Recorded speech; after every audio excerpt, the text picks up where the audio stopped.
आजोबा. नातवाचा सर्वात जवळचा मित्र त्याचा आजोबा असतो. वडील जे लाड पूर्ण करीत नाही ते आजोबा पूर्ण करतात. म्हणून दोघांचे नाते एकदम घट्ट असते.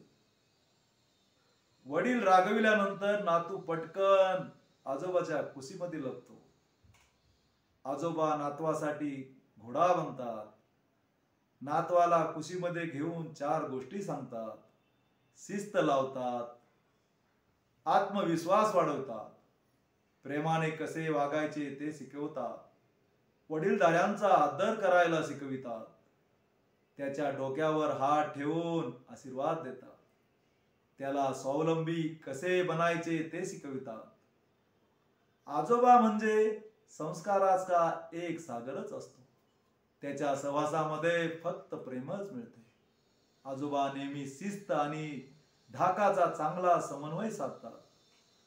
म्हातारपणी नातू आजोबाची काठी असतो. समजदार नातू आजोबांना आधार देतात, त्यांची सेवा करतात.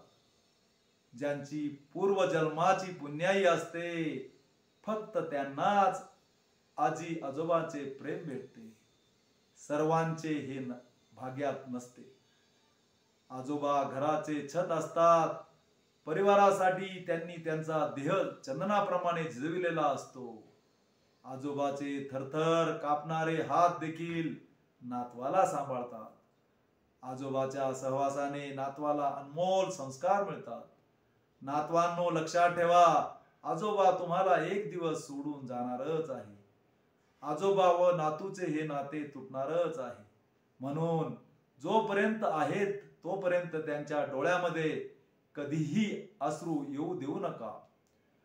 ते गेल्यानंतर तुम्ही कितीही आवाज दिला तरी ते वापस कधीही येणार नाहीत.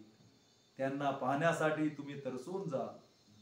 जोपर्यंत आहे तोपर्यंत आजोबांना जीव लावा, त्यांच्यावर प्रेम करा, त्यांना मायेचा आधार द्या.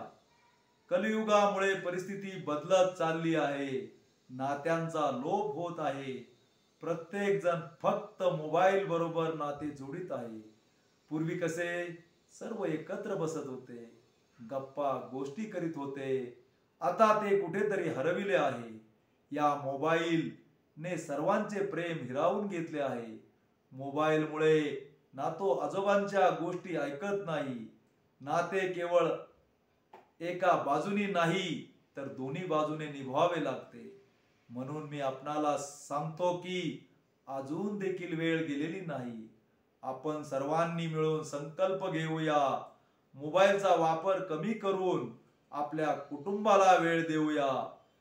व्हिडिओ आवडला असेल तर लाईक करा, शेअर करा, सबस्क्राईब करा. धन्यवाद. जय हिंद, जय महाराष्ट्र.